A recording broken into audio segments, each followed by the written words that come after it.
Hello नमस्कार मैत्रिणींनो. आता इथं मी घेतलेल्या ब्लाऊजला जे गळा डिझाइन बनवली आहे ती मी कशा पद्धतीने बनवली आहे थोडक्यात दाखवते आहे. व्हिडिओ पूर्ण नक्की पहा. आता घेतलेला इथं अस्तर आणि मेन ब्लाऊज पीसचा भाग आहे. मेन ब्लाऊज पीसच्या सरळ बाजूने अस्तर ठेवून घेतलेला आहे आणि पंचकोनी गळा त्याच्यावरती ठेवून फक्त शिलाई मारून घेतली आणि कमरेच्या साईडला सुद्धा मी शिलाईच मारून घेतली. आता हा सरळ बाजूने कपडा परतून घ्यायचा. आधी कट करून घ्यायचा तो भाग. छोटे छोटे कट देऊन घ्यायचे आणि त्यानंतर मग परतून घ्यायचा. परतल्यानंतर इस्त्री करून घ्यायची.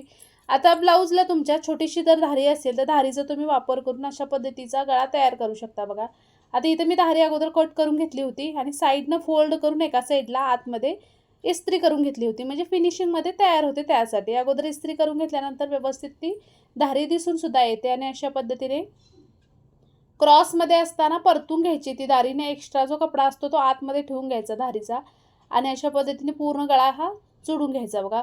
पंचकोनी गळा तुम्ही धारीचा उपयोग करून तयार करू शकता आणि साईडला सुद्धा शिलाई मारून घ्यायची. तुम्हाला हवा असेल तर त्याच्यावरती लेस सुद्धा जोडून घेऊ शकता. आता इथं मी पूर्ण आतमध्ये फोल्ड करून शिवला होता त्यामुळे लेस लावला नाही.